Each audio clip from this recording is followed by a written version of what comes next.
Vaccination is an integral part of preventing the spread of MPX. So I'd like to talk a little bit about our vaccination efforts here at the Dennis Avenue Health Center within Public Health Services. As you know, we've received a limited number of MPX doses, and we are expecting to expand the availability of vaccine in the coming weeks or months. We're working hard with the Maryland Department of Health to ensure that vaccine is available to high-risk exposures. Vaccination currently is available for individuals with confirmed and presumed exposure to someone with MPX, and they are offered by appointment at the Dennis Avenue Health Center location. Currently, vaccinations are limited to known contacts who are identified by public health via case investigation, contact tracing, and risk exposure assessments. There's also a criteria for presumed contacts who may also be eligible. This includes those that have a known sexual partner in the past 14 days that was diagnosed with MPX, as well as those who have had multiple sexual partners in the past 14 days in an area with known MPX.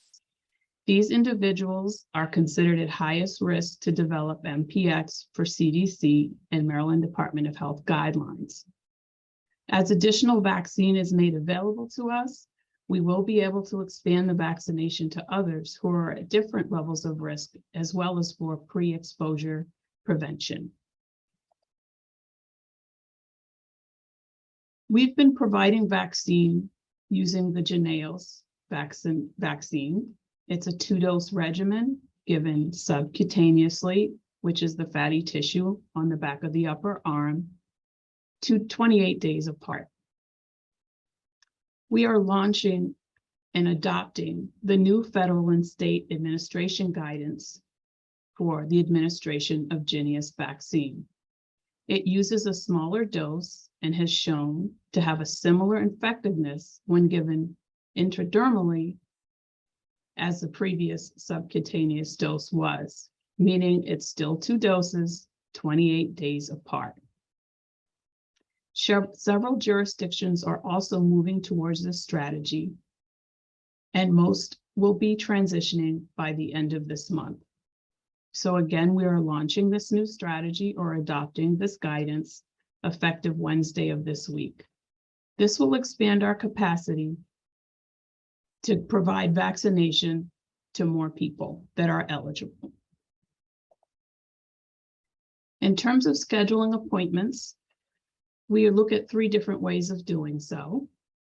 The first way is receiving referrals related to case identification and assessments completed by public health providers. We also receive referrals from community providers who are aware of contacts to those with confirmed diagnosis of MPX. And finally, we have developed an online pre-registration survey where we also identify individuals that are eligible for the MPX vaccine at this time. Our pre-registration survey is located on the Montgomery County MD.gov website. If you think you meet the criteria I discussed earlier, please go to the website and pre-register.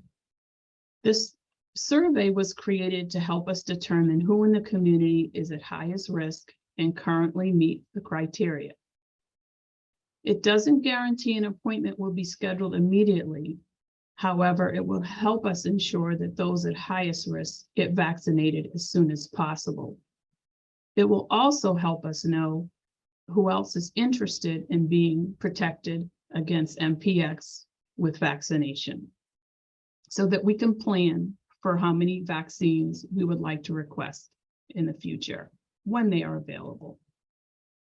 Just want to let you know that we here at the Dennis Avenue Health Center are on the front line, and many of us are taking informational and screening calls, as well as providing vaccination or assisting with specimen collection for testing of MPX, including myself. We've received much feedback from our community by phone, email, and social media, and we greatly appreciate that. that you're letting us know how we're doing and what your needs are.